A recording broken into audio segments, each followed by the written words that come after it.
안녕하십니까. 안녕하세요.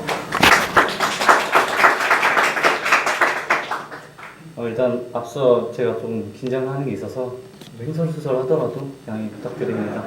네, 일단 시작하겠습니다. 일단 저희 가운데서 저를 구원해 주신 주님께 먼저 감사를 드리며 간증을 시작하도록 하겠습니다. 시작하기 앞서 저희 가족 관계를 먼저 설명드릴 건데요. 저희 가족 관계는 아버지, 그리고 어머니, 그리고 2살 더 어린 형, 그리고 7살 차이 나는 동생까지 해서 5인 가족입니다. 형은 어려서부터 저에게 좀 우상가족 같은 존재였습니다. 저보다 못하는 것이 없었으며 7살 때 글을 읽기 시작한 반면에 형은 4살 때부터 읽기 시작했으며 5살 무렵에도 그림의 재능을 보이기 시작했습니다. 게다가 피부도 뽀얗고 좀 이쁘게 생겨서 주변 어른들에게 이쁨을 많이 받았습니다. 하지만 저는 그와 반대로 좀 미운 짓만 몰라서 한다면 이제 어른들에게 조금 좋지 않게 보였던 것 같습니다. 그렇게 시간이 흘러서 제가 고등학생이 되었을 때 이제 이전 모습과 다르게 저는 교무실에서 저를 모르는 선생님이 없을 정도로 조금 학교에서 유명한 편이었고, 또한 스스로 자만심에 좀 빠져 살았던 것 같습니다. 마음은 높을 대로 높아지고 내가 하고자 하면 다 할 수 있다는 그런 자신감에 차 있었습니다. 하지만 이전 모습과 다른 것은 저뿐만이 아니라 저희 형도 마찬가지였습니다. 항상 저에게는 좀 엘리트 같던 그런 모습이었던 형이 놀기를 좋아하고 항상 집에 오면은 형이 없고, 그리고 좀 제가 바라보던 제 입장에서는 좀 평화를 위협하는 그런 존재로 보여졌습니다. 그런 형의 모습을 보면서 저는 이렇게 생각을 했습니다. 저게 죄인의 모습이구나. 저는 그나마 좀 낫구나. 이렇게 생각을 했는데, 이제 20살이 되고 이제 19살 때부터 만났던 그런 여자친구와 이별을 하게 되면서 좀 이별에 대한 고통이 있었습니다.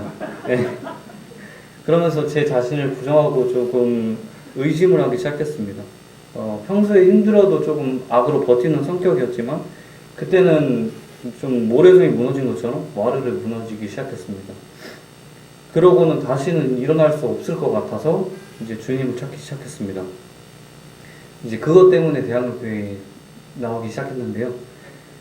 대학로 교회에서 이제 교제를 좀 받게 되면서 누가복음 15장 탕자가 돌아왔을 때 그 아버지가 송아지를 잡는 것을 보고 화를 내던 형의 모습이 결국 나의 모습과 닮아 있었고, 그것을 보았을 때 저는 내가 왜 여기 있지? 이게 내 모습이네? 라고 생각을 하게 되면서 발가벗은 모습인 것처럼 제 모습이 부끄러워지기 시작했습니다.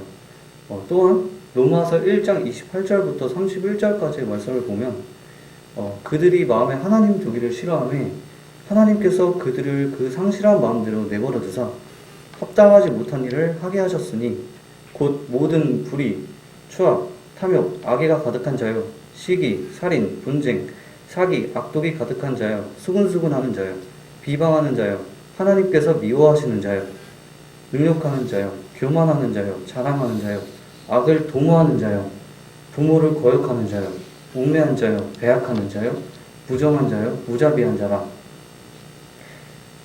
이 말씀을 배웠을 때 행동으로 보여지는 것 뿐만 아닌 마음속으로 짓는 죄도 죄다 라고 배웠습니다. 저는 배운 그 날로부터 일주일 동안 내 힘으로 한번 죄를 짓지 말아보자 이렇게 생각을 해봤습니다.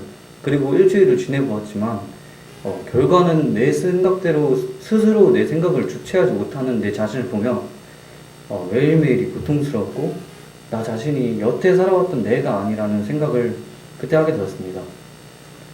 이후 배웠던 말씀을 다시 한번 보게 되면서 나는 형과 다른 사람인 줄 알았지만 결국 똑같은 사람이었다, 이런 생각을 하게 되었습니다. 그때 본인이 죄인이라고 생각했던 형의 모습과 다를 게 없는 내 모습을 보면서 제 자신이 죄인이라는 것을 깨닫게 됩니다. 또한 제 곁을 떠난 여자친구를 보며 그 아이가 다시 내게 돌아왔을 때 그 모든 것을 회개하고 돌아오는 것과 그냥 돌아오는 것은 다르다라고 생각을 했습니다.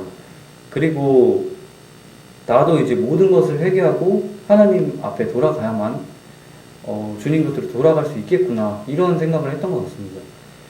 그러면서 진짜 구원을 받고 싶다라는 마음이 그때 처음 들었던 것 같습니다. 그리고 그때부터 매일매일이 고통스러웠고 내 생각을 주체하지 못한다는 그 사실 자체가 저를 고통 속에서 살게 했습니다.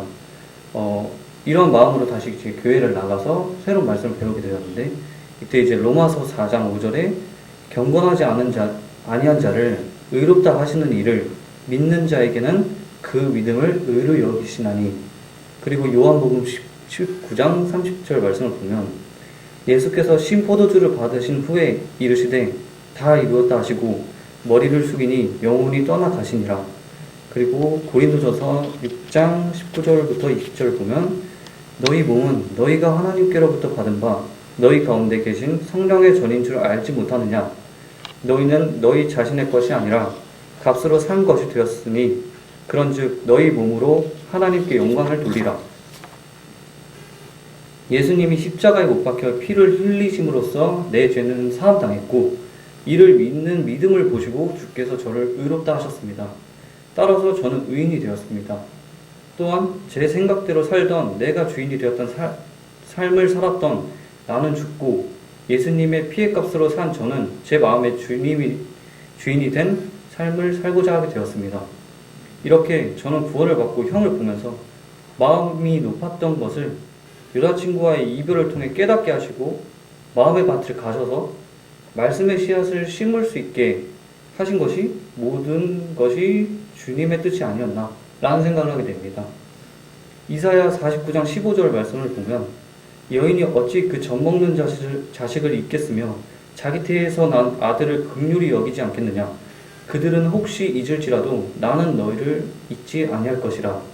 이 말씀을 보면서 부모님이 나를 사랑하지 않는 것이 그게 얼마나 어려운 일인데, 만일 그런 일이 있다고 하더라도 하나님은 결코 그러지 않다라고 하시는 것을 보고 하나님이 나를 얼마나 사랑하시면 이런 사건을 통해서 구원을 주시고 죄 가운데 살고 있는 나를 얼마나 안타까웠으면 구원하셨을까라는 생각을 하게 되어서 내게 닥친 모든 고난을 이겨낼 수 있다는 그런 자신감으로 이겨냈던 것 같습니다.